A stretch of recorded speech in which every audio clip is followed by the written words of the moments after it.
دري أجر أمن منعي بك مثلا من دار منابيتو يعني دائما لو ما يخوي دكاتن يعني دورو بشتي لو ما يدكن أتو منعت كرد لبرهندي من دارة نابيتن إلى حد ما وفكرة غلطة زور كسي أصلا منعي ناكاتن ويانا وحملش دروس ناكاتن والعكس صحيح دبيني شسار حفت صار منع دكاتن دبيني استا مثلا عمري قد كي كزواجي كرديا يعني طلبي جامعة حق خويتي هتا فترة معين منعك يعني هشتان زور بتوابي خوان تكوين نكرديا أجر عمري قد كبو ويعني داير مداري عوامل كان مساعد بو كمنعي بكاتن لو ما يدو صال سي صال أمن لقرم هيس مشكلين بس لحالتك بخوي ببيا وكي دائما لتساوديري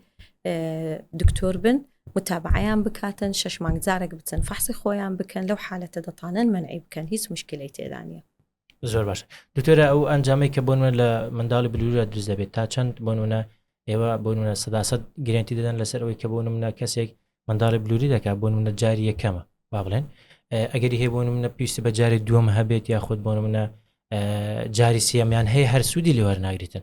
ئەمانە چی بکەن باشە يعني بالنسبة أخوان بصريح ملقر نخوشي يعني من كان نخوش ديتني كم تشتبه درم لا أعلى مراكز لحمو دولي عالم تقريبا سطاسي بينز حتى تسلا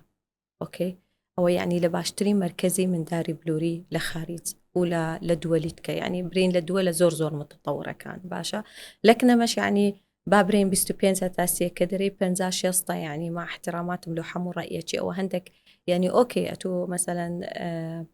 بابرين تشجيعي كبلك بك بيبريك أتو أو بروسيسا